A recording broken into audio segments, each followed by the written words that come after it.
Oh, good. You gave me the question, so I don't have to. Some of these we've already answered before.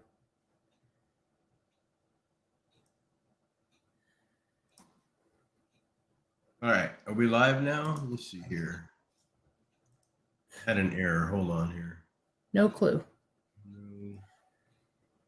Says everyone can see and hear you, but I have no idea. Yeah, it says that I'm. Okay. Well, it's Monday, so. Yeah, totally Monday. So, okay, cool. Um, Says you're live. says I'm live. I don't know, just jump in. Okay.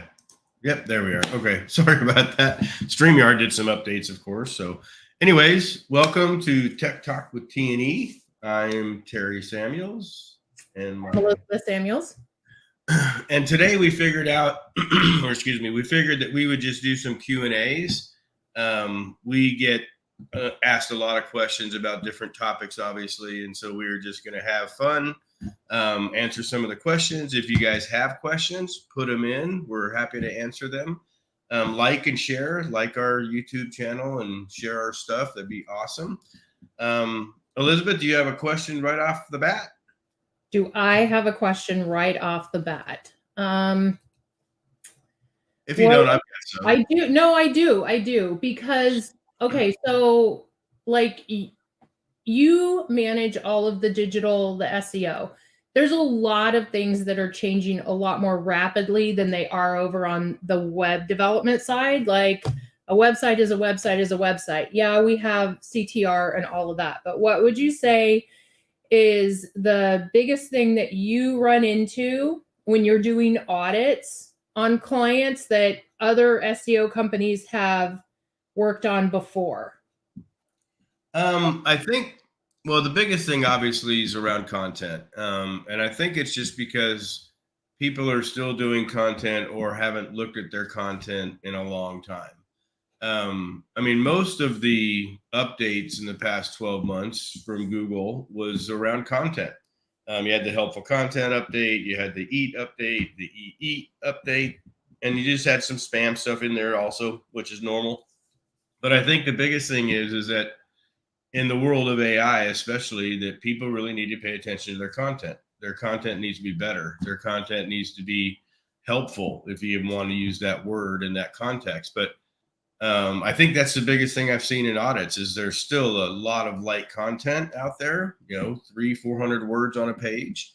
And I don't think they're pulling the same weight as they used to, obviously. So I think that, purging pages is very important nowadays, especially since, not only do we not really know on a scheduled basis of when we get crawled, but how long they stay and how many pages they crawl. So I think it's just always important to have your phone turned off. It's always important to have your phone turned off. I forget every time too. So, but anyways, yeah. So I think that it's really, really important to make sure that, if you have old blogs, we have clients that have blogs from 2012. So obviously we do a lot of repurposing of blogs, especially if there's a lot of, again, light content. So you have 3 or 4 blogs with 300 or 400 words, you add them all into one, do a new URL, redirect the old to the new, and you just now, in my mind, you organized and did something better for that website. So I think it's all around content for sure. So you don't think an end user is going to look back at blogs from 2, 3, 12 years ago, right? So and not as we've seen, of course. I mean, I think if they're continually blogging, especially, because I don't think they're going back to see, now, and it's, indexed and ranking and traffic are, 3 things that you kind of look at. Is this blog getting any traffic? Does it rank for any keywords? And is it indexed? And a lot of times what we find out is they're not indexed, so they've either fallen off somewhere and they, were never brought back, or some reason Google doesn't like that text anymore or that content. So, but yeah, I think you have to pay attention nowadays. And it's hard for a business owner, of course. It's super hard when you're a business owner and you don't have somebody doing that for you or with you. Then I think it's very, very difficult, because a lot of business owners are still working 12, 14-hour days, and they're not going to take time to go back and look at their old stuff, but I do think it's super, super important nowadays to keep track of that stuff. And as much as it is important on the link side, but I definitely think content is not to be ignored anymore. For sure. So with all of the rise of AI, and like, we know people that have AI products, do you feel that that's hurting? Like I want to support, obviously, our friends in the industry that have gotten creative, they've created SaaS and everything's great. But if there is like buckets and buckets of AI content that is like not good, then, at what point is it not, the juice is not worth the squeeze? Like, it's not helping your site, or is it helping your site? Like, where do you find that balance, I guess, is the question, because everybody wants to put more content up there for Google. So Google sees that you're constantly updating your site, you're, providing relevant content. If it is relevant, I don't know. I think our content writers are a little bit more manual than most people out there. Yeah, I would tend to agree with that, just because, as much as we love AI, I still don't want to automate that. I still want the human touch. I still want to make sure that it's good content. Yeah, and there's some SaaS tools out there that write awesome content.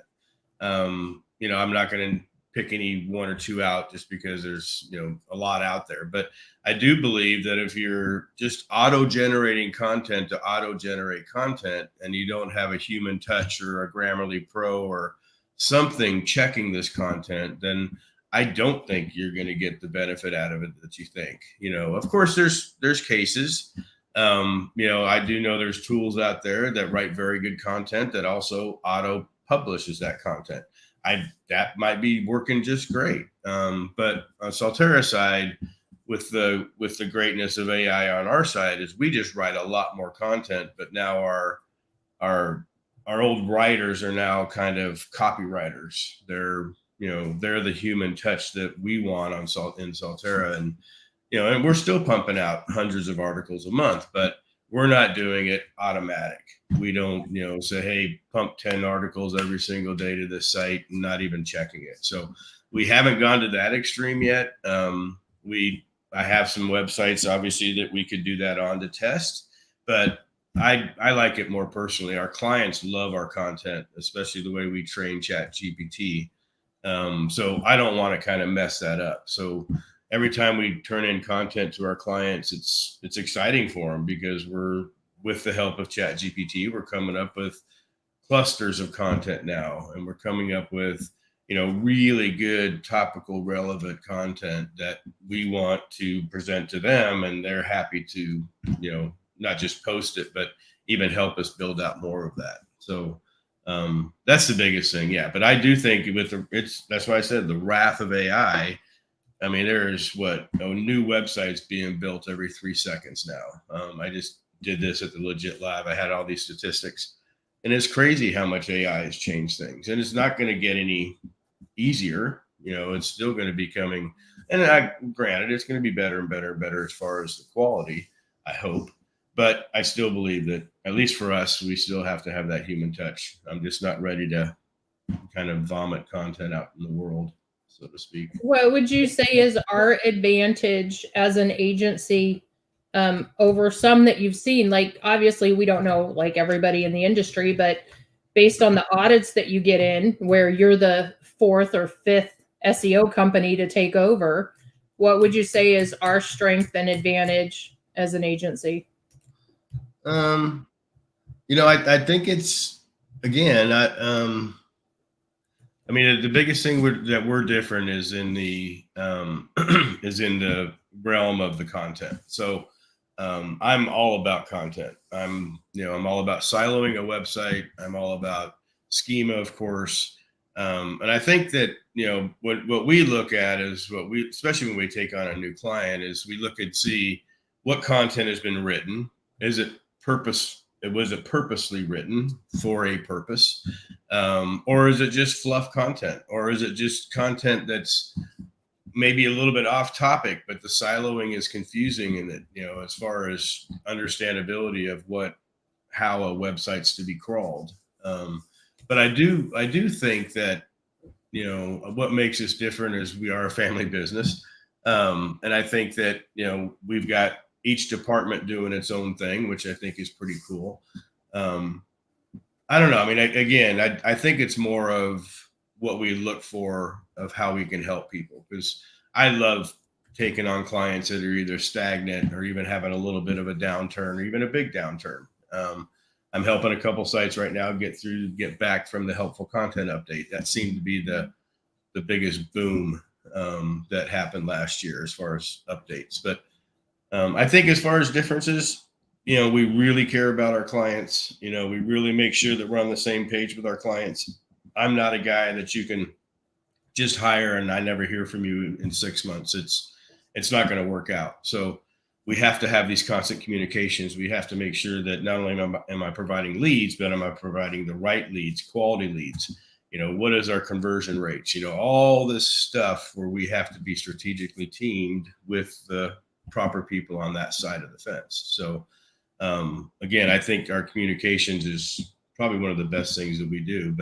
And there's businesses that don't want to communicate. Well, that's fine. It just might not be a good fit for us. So, that's all. Okay. Well, and obviously, since you teach OnPage and you teach Schema, that's the foundation and the core of how you structure your SEO. Mm-hmm.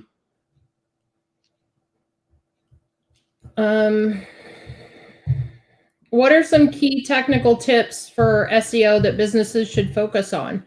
So do you want to focus on, like, as a business, like what, if you're a business owner, what should be a focus, or is that more for an agency that is managing SEO? I'm not quite sure about the question.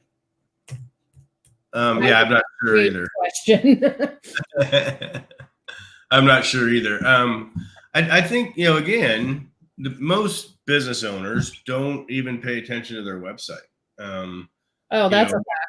When we, I haven't done much this year, but the last couple of years, I did a lot of malware cleanup, and it was amazing how just business owners don't even go to their website. They're like, I had one guy said, "Oh, I haven't been to my website in over a year." Well, that's why you got a red screen in Chrome right now, because you've got malware. So, and so I do blame business owners for that. I think that business owners need to pay attention to their digital footprint, obviously, as much as they're doing, with their brick and mortar business or their stores or their trucks or whatever they're doing out there. I think the digital landscape is important to pay attention to. And it still shocks me how many people don't pay attention. Another statistic when I was doing it legit was, 48% of businesses still don't have a website. So they're not even anywhere. I mean, so, it kind of makes you think of, with the internet being what the internet is, and the internet's just going to continue to get bigger and, call it better, that you need to be out there. So, but yeah, I think as far as technical SEO tips, again, just make sure your website's live, Google yourself, make sure your phone numbers are accurate, make sure nobody's changed your stuff, because it's very common to have something changed, and you not know about it, especially if you're not paying attention. I encourage you to have Google Search Console installed on your website for even a business owner. It's free. But that's the communication that you get to have with Google, as far as, pages and problems and challenges and malware and all kinds of stuff is going to come through Search Console first. But I think just pick a good host. Obviously, don't host on GoDaddy and some of the, EMG companies, Bluehost and HostGator and those type of companies. So, but yeah, I do think business owners need to step it up on their keeping track of their digital landscape for sure. What questions do you have for me? Let me see here. Let me go through here. Let me see. What do you see the future in as far as web design? I mean, we've been using the same theme and plugins for years in WordPress. Have you looked at any other variations of what's come about? or that might be coming about? No, I haven't really looked to see what's out there. I've kind of had my head down. I've focused a little bit more in a different direction myself because I'm looking at agency stuff. I'm looking at growth and admin and all of that. So I'm not building as much as I have in the past. I'm popping in and doing edits. I'm doing server stuff. So as far as anything new and revolutionary in design, I haven't looked. So there's probably people out there that have a much better idea than I do. Just being honest. I would say that conversion, I think, is always one of the things that as a developer, we need to focus more on. Because that's the whole purpose and value of your website, is to provide something for an end user, whether it's business to consumer or business to business. You want to be a solution. You want to have the answer. You want to help people. I mean, I'm hoping. Yep. Otherwise, what's the purpose of your website?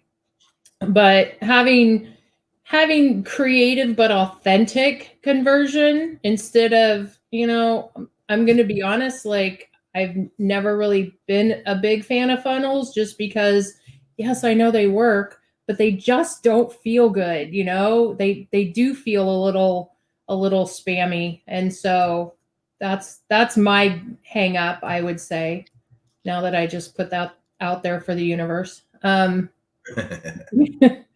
a lot. Yeah, I just, I'm definitely, when I'm looking for a solution, I'm looking for something authentic. I think a lot of people are looking for an authentic connection and authentic conversion, but that's me. That is Let's see here. What's your favorite hosting company? I don't know that I have a favorite. I mean, I am using a couple of different ones right now, and I would say that I don't know that I can answer that I have a favorite. I'll be honest. Okay. And they're constantly changing. There's some good ones out there, and they're good in certain ways, but yeah, I would say I don't have a favorite right at this moment. Okay, that makes sense. Yeah, because they're goods and bads for sure. So I'm not a fan of managed WordPress. It's not fun or easy to deal with. I don't like it. Kind of a control freak. I want to have access to all my stuff on my servers. I don't. Okay, maybe I would say maybe some stuff outside the country is pretty awesome because I've not had issues with it, but yeah, you already know I'm a fan of Hetzner, but that's just me. For sure. So okay, looks like, hold on, we got a couple questions here. I love questions. Share. Send them all. Hello, everybody, by the way. Let me see here. Okay, so there's several strategies with PR stacking. Do either of you have a favorite PR stacking strategy? I do. I mean, we've been PR stacking for a couple of years now, and it's something that we do. We stack. So we stack PRs, we stack content, we stack schema, we stack link building. So when we started to look and see how to, and the whole reason we went down this road was, how do we get these press releases to last longer? So a typical press release will start falling off. You'll start losing links after about 5 to 8 weeks. So we wanted to figure out, okay, so I just spent this money on this press release, so I've got to spend this money on 2 or 3 or 4 or 5 over the next 12 months. What can we do to maybe keep these things alive longer? At least some of the good links, because every press release you get hundreds of links, but there's always good ones. So we pick out the 5 that we call the top 5. So we pick out the most powerful links. We pick out the ones that seem to be sticking around longer. And then we build links to that one through another press release. So I like to start with AB Newswire. It's one of my favorite to start with, mainly because we get the links so quickly. We can typically, if we load the PR in the morning, we can typically have the links by the afternoon. And so we can start the second press release, which we use variable. So we use Madge has a good press release service. We use EIN Newswire for the second step. The biggest thing is that each press release is going to be different as far as linking. So EIN, for instance, you're only allowed 3 links. And you've got to be strategic in the anchor text with that one, because it'll grab the very first one in the article. It doesn't allow you to link it yourself. You put it in, I want this anchor text to go to this website, and then EIN picks where that link's going to be. So, and then the third one is always 38 digital. So the third stack is, 38 digital. One of the reasons we love 38 digital is because they also boost the press releases. So we're kind of doing 4 press releases into one, especially with the links we built. But stacking PRs is great for maps, because you definitely want to have an embed on each referring domain. A typical stack for us, if we do 3 levels, it will be about 1,500 referring domains. So you're getting 1,500 embeds. You can be very strategic with your anchor text within these PRs. And I think the biggest thing we do different is our press releases start as a blog post on the client site. So and those links we can control, those anchor text. So even after the press releases are loaded, we can still change the blog post if we want to use different anchors or add more content, add more anchors, because we're building links. All those press releases have at least one link coming into that blog post. And it's typically a branded link. So, but yeah, no, I love PR stacking. I've taught on it. And then, matter of fact, it's the topic of the bonus week this week, tomorrow, for the live OnPage class. But I do think it's powerful. I've had other people tell me it works for them also. But I do believe that especially for map rankings and some boosting local pages, I think stacking PRs is awesome. So anything on that, Elizabeth, at all? You've seen me teach it many times. I've seen you teach it. I don't do it. Like, I'll write PRs for you, but I don't go into the back end of where to put them and how to do it and all of that. I know that works really well for you. Yeah, but I can write one. All right. And then another question. Do you guys know if batch geo links work for local SEO? I'll be honest with you. I haven't tested them in a long time. I don't have an answer. So I know at one time they did, but we stopped using them about 2 years ago, just because we do different things with linking for maps, for local press releases, for instance. We still do, we still have our own network of websites that we use for local SEO linking. But, like I said, it's, I would test it, buy a package for a month. I think it's, I don't know, like 90, $100 or something. But test it, put it on a website and a GMB and see what it'll do. So I tell that with everybody, even software that works for us, I still tell people to test it. You still want to make sure it works for you. So it's very, very important. But good questions. So yeah, I don't know anything about local SEO other than to refer it all to you. I know enough about SEO to sound like I know what I'm talking about, and I understand when people are talking about it, but I don't actually do it. I will say that I'm kind of itching a little bit to do more schema, but I don't know. Yeah, we're going to talk about that. Uh-oh, that sounds like you're going to have me do some schema. Yeah.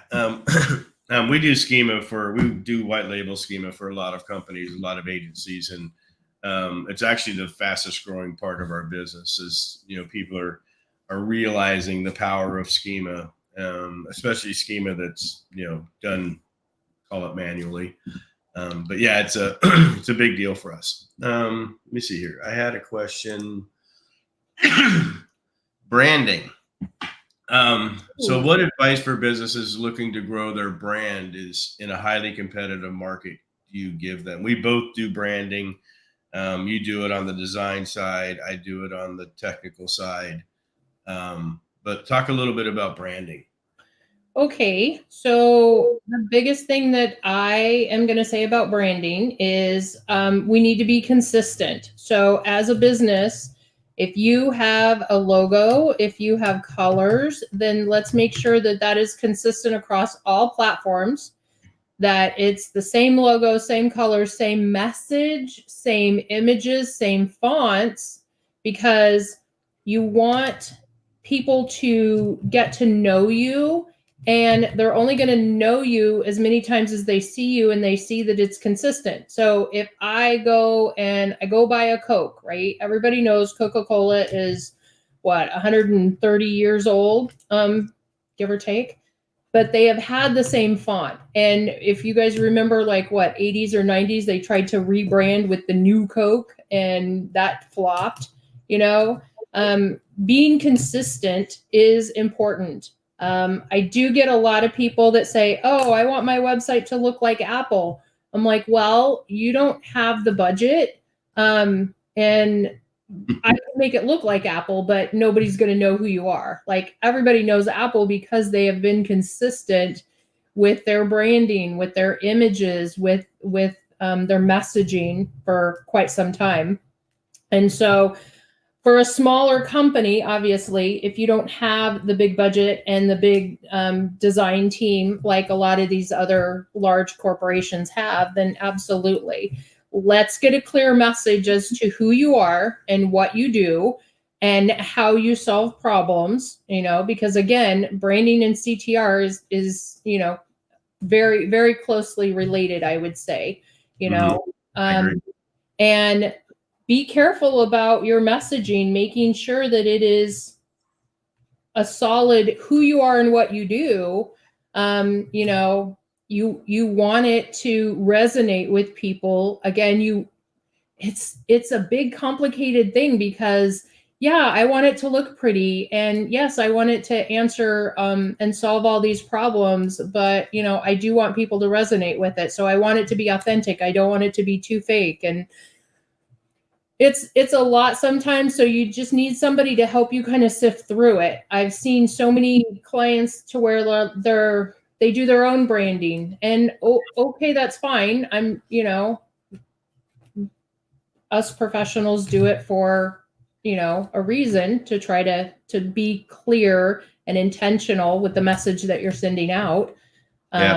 But if you have solid branding, stick with it. You know, I understand that a lot of times for companies, it's hard to rebrand because, okay, you've got to change your website, you've got to change your business cards, you've got to change your car wrap, you've got to change your building signage. Like, yeah, there's a lot that goes into it, but if your message is not being conveyed with your current brand, then let's look and see what we can do and talk about what it needs to be and how we can transition over. You know, I understand that it's a huge expense, but what is that costing you if it's not clear to your customers who you are and what you do? I agree 100%. You know, and on the, you know, on the SEO side, you know, it's all about the brand, you know, so we always put the brand at the end of every image. We always put the brand at every, you know, titles, you know, obviously we do a author boxes on every single blog that we do that just promotes the brand all over again. And then the brand promoting on the GMB, whether you're doing, you know, GMB posts or, you know, images or whatever, make sure you include the brand and all that stuff. So, you know, Michael Merlino's the first one that I've ever seen scream it from the top of his lungs about brand, brand, brand. And it is so important. You know, we've started to help people actually get ready to sell their business. And part of that is brand building, is that you need to have a good digital presence when you go to sell your business, and you need to have a good organic placements. You need to have all these things in place when you go to sell so you can get the most value for that business. And brand's huge. So, well, yeah, because there's 5 billion companies out there screaming for attention. How are you going to get noticed? Obviously you need to have a good product. You need to have a good message, but you need to be clear in who you are and what you do and what you solve. Mm-hmm. And a lot of that is conveyed with branding. Like, if I go to a website and it's disjointed and I'm at the point, like, I can't always articulate exactly what's wrong, but I instantly see something and I know it's not right. And if me being in the industry can do that, what about like the end user, like a client? You go to somebody's website and you're like, who are you? What do you do? Like, I don't understand. So, with you and I working together, like, I want visually it to represent who my client is, what they do, how they solve a problem, what questions they answer, and then you as well, by promoting that brand out there, and also solving the problems and answering the questions from an SEO standpoint so that Google can show that site, because there's so much more involved. Mm-hmm. I don't blame any SEO company for not having web design on board, because a lot of people didn't start out that way. I just think that we're at a distinct advantage because we do. Like, I build sites that I know you're going to be able to just jump and run with. And I've seen it. When you get a site that somebody else built that I didn't build, you're like, what the hell? You have so much to do right in the beginning, right out of the gate, to fix all the things that other people have done that aren't necessarily cohesive with the message that you're sending out. Exactly. Yeah. I hear about it. Yeah, that's for sure. And it's one of the things that we're pretty adamant about too. So just had an idea. What if I added the PR link onto the location page, where in the PR it has a link to that specific location page? If it's a reciprocal link, I'm not a big fan of reciprocal links. The only time we do reciprocal links is in a silo, from the bottom of the silo to the top of the silo type of thing. Okay, why? I don't understand why. Well, the biggest thing is that we, at least in our testing, we haven't seen any value in it. And if you have a link from the press release to the location page and then going back to the location, back to the press release, what was the purpose of that link? So if you have a link going from the press release to a page, and then on that page you have other links going to other pages within that topical relevance, then I think that's much more powerful than to send it back. It's like a homepage link. I see a lot of people that'll put a link back to their homepage from their location pages. Now, granted, we have one in the main nav anyways, but that's a semi-ignored link as far as in Google's concerned. But if you have an anchor text and that link goes back to the homepage, then I think you defeated the purpose of whatever's coming in, because the homepage doesn't need that much stuff. So that's always, I don't believe in bouncing back and forth, just because I want, however the bot works, if it comes to the page or goes to whatever, they're going to get a link to the press release from the blog post anyways in Schema, because we put all these links in Schema. So go to my site sometime and find one of my press releases and look at the Schema. You'll see how it's all set up. But yeah, so we really want to make sure that, we're thinking about how the link is going to work, which, is probably a little bit different than 99% of the people out there. We actually think, okay, what is the purpose of this anchor text, and what is it going to solve when it goes to this point, and kind of the whole track of that thing, directing traffic, so to speak. Know enough to be dangerous. Yes, sir. Apple doesn't need to worry too much about its load times. Yep, agreed. Apple's a traffic hog. We have a bunch of businesses out there that just don't need to do much of it. Well, and if they can convince you to buy $1,000 phone every year, what do they care? Yeah, for sure. So, okay. Let me see here. Pop another question out here. What can attendees expect from SEO Spring Training 2025? Are you ready to talk about anything there yet, or? I don't know how ready I am to talk about it. I'm pretty close to finalizing a contract with the location. I don't know that I have solid stuff. I've got a lot of ideas. I've got a lot of things bouncing around. I absolutely am probably going to jump into our private groups and do some questions. I want to get some feedback from previous attendees. Like, what were some of your favorite things about it? What can I do better? I'm constantly looking to improve. I don't want to just, I don't want anything to be like kind of automatic. I want every year to get better and better and better. So I don't know. I'm already starting to plan all the things. I've got stuff written out on the whiteboard.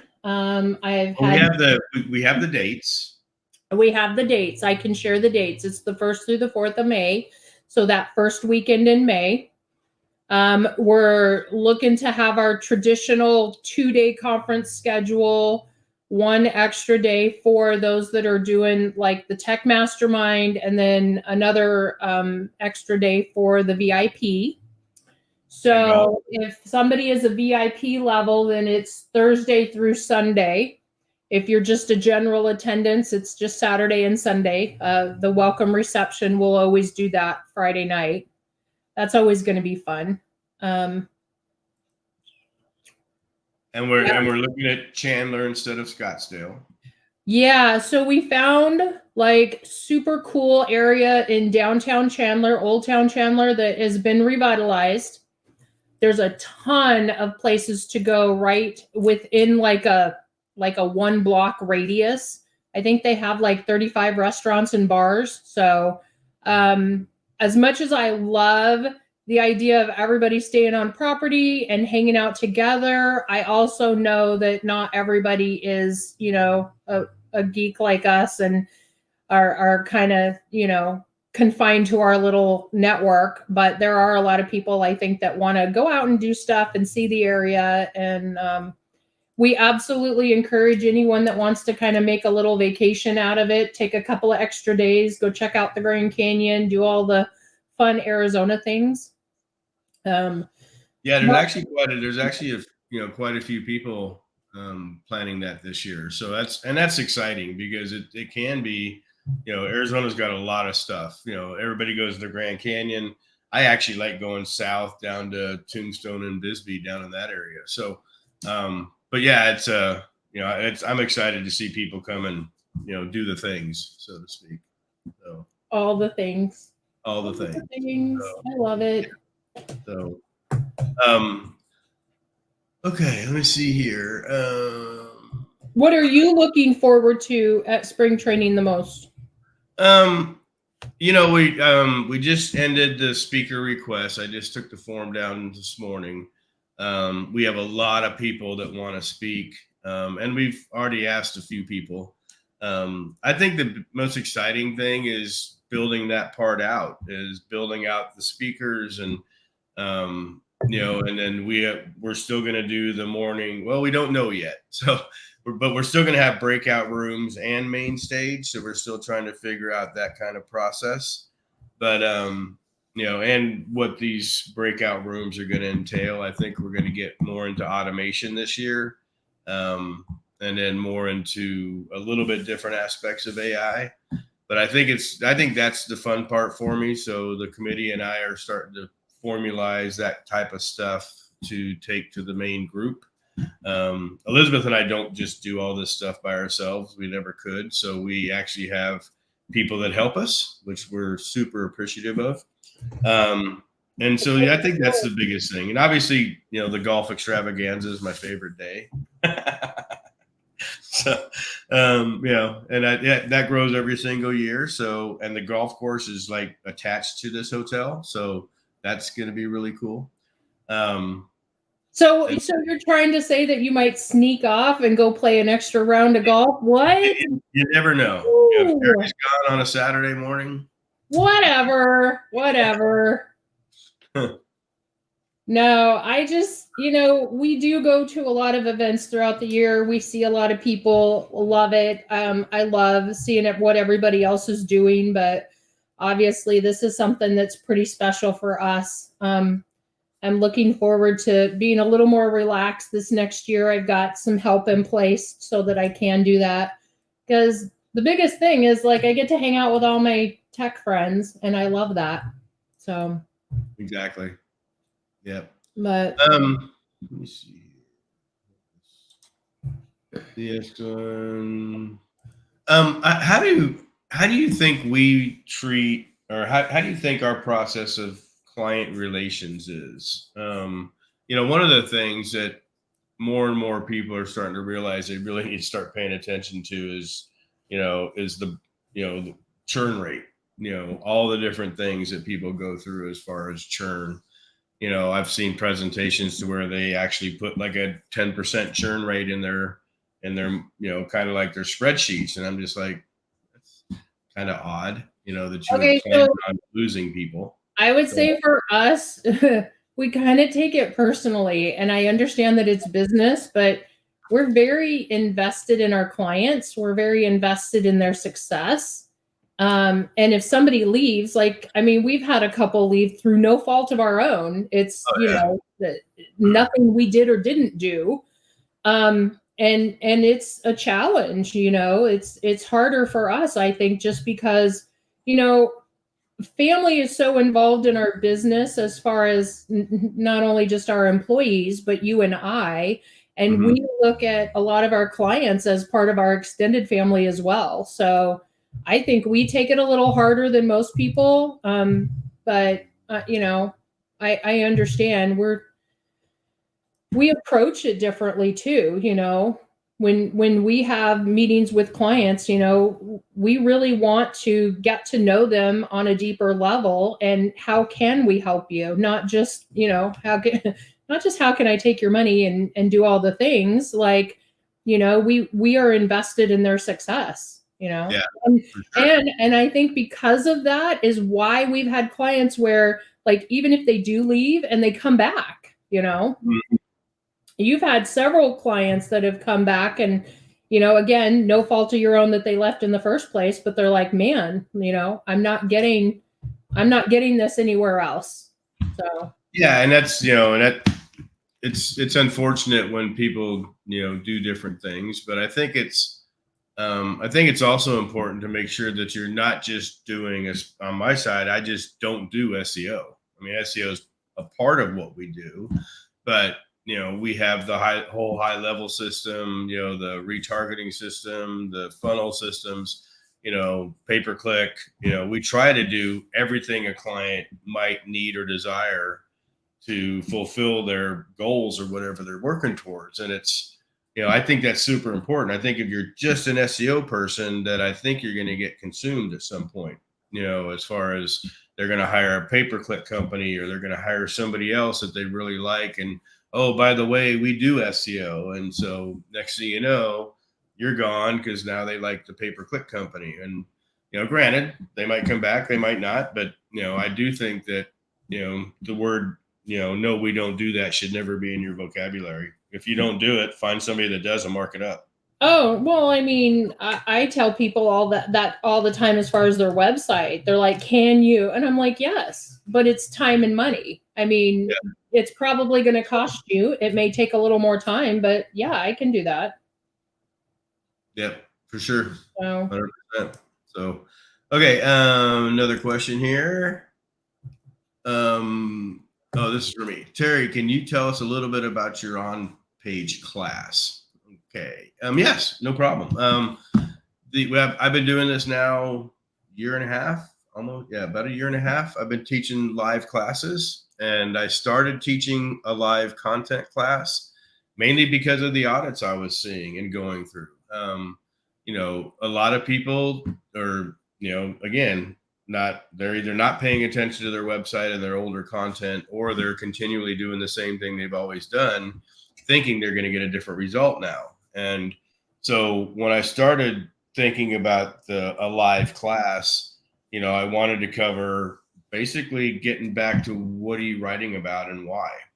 So at Salterra, we write about queries. We live in queries. We do keyword research, just like normal, but we go after topics that people are actually searching for. So whether it be people also ask or queries from Search Console, or the little notificate or little recommendations at the bottom of the pages, that's what you should be writing about, is what people are searching for. It's solving or answering a question or solving a challenge or a problem. And so when I started putting the class together and figuring out what I was going to do, we basically teach people to kind of start over and thinking about content differently. I can tell you from Salterra's side, we've reduced our link building cost because we've gotten so much better at content. And I was never a content is king guy, because I think you need to do everything, but I do think strong content will take you a lot of places. And so, yeah, I'm having the last one this year. It starts October 1st, I believe. And we allowed 10 students in each class, just to try to make it more personal so people can ask questions and get all the questions answered that they need to get. It's every Tuesday, and then Fridays we have a ask me anything, frequently asked questions type of session. It's not mandatory, but we get people to come in on Friday and they'll ask us questions about some stuff they've been working on over the week or whatever. And we have the private Skype group, and the Skype group is a living, breathing thing. Every student that's went through the classes in there. Some people have been through the class a couple times. We also do this class for agencies. So I have a couple agencies that send me all their new hires to go through our OnPage class. So it's a passion of mine. I love teaching. And I get some kickback because of the price, but I priced it so people would take it seriously. I priced it so people would, not just pay me a little bit of money and not show up at the classes and, do all the stuff that we've all done, and I'm probably just as bad at that. I've got a whole JV Zoo account of all the stuff I've bought and never used, so I wanted people to take it seriously because I know it works. And I don't think it's just that. I mean, holy hell, there's a lot of information in there. It is incredibly comprehensive, and I've taken it a couple of times and I still don't know all the things, but I'm telling you, from day one, class one, I was like, holy shit, this is a lot of work. I don't want to work that hard. That's why you're on the web design side. That's why I'm on the web design side. Yes. I want to color and make pretty pictures and do logos and all that stuff. So I have a question. If you had to start your agency over with all of the knowledge of everything that you know now and everything that you've experienced in the last 13 years, what would you do differently? What's some takeaways from your experience? SOPs at the very beginning. We made the cardinal mistake. I don't think we even started on SOPs until our 7th year. And so Elizabeth and I were scattered, especially when we went to hire people and we didn't have a good training program. I mean, there's all kinds of little things that if I knew now what I knew then, I would have done completely different. I would have definitely started hiring earlier. So you and I still, and especially back then, did almost all the work and had some help with our kids and a couple of VAs and stuff like that. But I think just the structure of the business, because this was our actual 3rd business together, but it was different than the house flipping business because we did have, employees and construction companies and all this stuff, but we also had people running those, to where this one, we haven't done that yet. And so, and I think another big one is the sales process, having a pipeline full of leads that you can forecast against. And, we get a lot of leads, usually white label, organic ranking, stuff like that, some pay-per-click, but we don't get enough to say, hey, we're expecting 40 leads a month. Now let's forecast that compared to how many we can close and do all this stuff. So, and that's what we're working on right now. And it's kind of what, Rank Masters taught us a couple months ago about.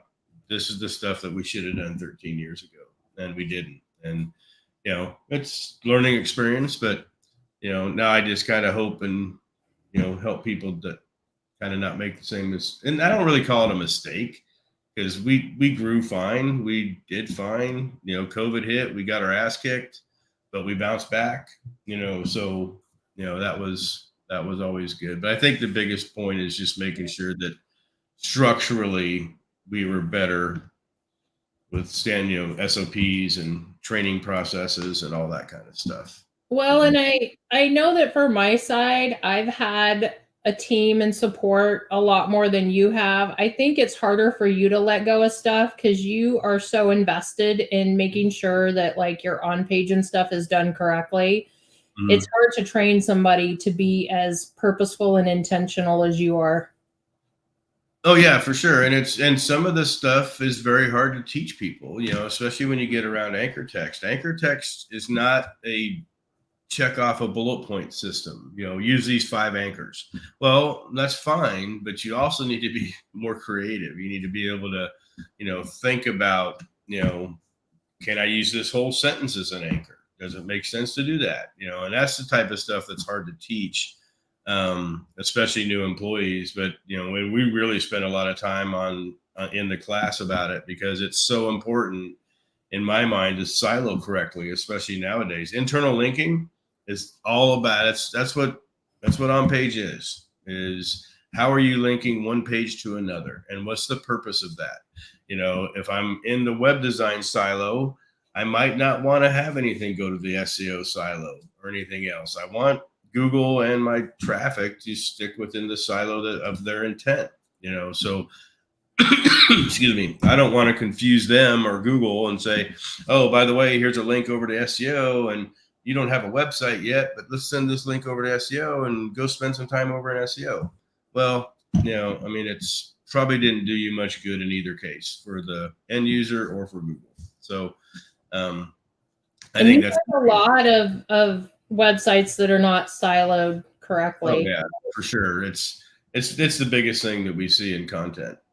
First it was light content, and then it's how things are siloed, and people just need to think about it differently. If somebody's in a city page and they're from that city, and you list all the other cities at the bottom of the page that you're in, what is that purpose? Is that person in Longview going to all of a sudden click on the Tyler page? Well, keep them within that Longview, silo. Don't attach anything else. Why would you want Google to now go to the Tyler page? And, but there's some certain circumstances that'll work depending on what you're writing about and, all the different things. But, I just tell people to just really think of siloing differently than you used to. So, but. What do you see coming up in SEO in the future? You asked me about web design, anything? I think a lot of it is going to be through AI, obviously. AI is still a giant scraping tool. And I think that you need to be kind of prepared, I guess would be the word, because, at some point AI is going to be just as good as AI is. And then you can just turn around and say, okay, well, I want AI to get some of the stuff they're scraping from my website. And so I see a lot of people, or not a lot of people, I've seen a few people that will, disallow or not let the ChatGPT bot and all these things come to their website. And I'm like, well, you might want to rethink that, especially if ChatGPT and all these AIs aren't going to go away. But why don't you get some of the credit for it also? Why don't teach ChatGPT natural and teach, whether all of them, about your brand? Go to ChatGPT right now and just type in your brand. See what ChatGPT knows about it. Go to all the other AI tools. That's the biggest thing is you want these AI tools to know who you are so you can continue on growing. And I think you're going to have to be better. I think links links are getting more expensive every single year, and they're not getting more powerful. That's the big difference. So when you used to pay $30 for a link a couple of years ago, that same link is now $150, but the link is no more powerful than it was 2 years ago. So I think at some point, guest posts and all this stuff that are so important are going to get harder and harder and harder to get. especially depending on the site that you're getting it from. So we get a lot of guest post requests for whether Salterra or one of our affiliate sites, and it's it's getting harder and harder for them to get that information and get those guest posts. So, but content, I think content's going to be there. I think it's still going to if you're answering queries and you're answering questions, then I think you're going to win the game. I don't think SEO is going away anytime soon. But I also think that you need to embrace AI along the process. So, and not hide from it, kind of thing. Make sense? So totally makes sense. Okay, cool. Well, I got one more question. Don't you? Okay, I don't know how it's worded. Don't you have a schema course, and where can we find this? So yes, this is something that I've been struggling, and people have asked me for. I've been doing advanced schema for 5 years now, actually almost 6. First time I spoke about it was at SEO Spring Training 1, and we're getting ready to do our 6th. So I decided to do a schema course, and this is a course that you can purchase and do it yourself. And I go into very, very deep detail on the thought of schema and what should be in schema, what plugins don't do with schema. It's an all-inclusive thing. It's 15 modules, I think. It's a lot, and it took me about 3 weeks to put it together. And because I wanted to be cohesive, I wanted to be the best schema course out there that you could learn anything you want to do. If you want to learn ecom schema, I've got 2 sections of ecom schema. And then it's also going to be something that's going to keep updating. I'm getting ready to log in and do some more updates and have another module about how to use different tools to generate better schema, generate different ideas. And ChatGPT is one of those. ChatGPT is really, really good at giving you other things to put in there.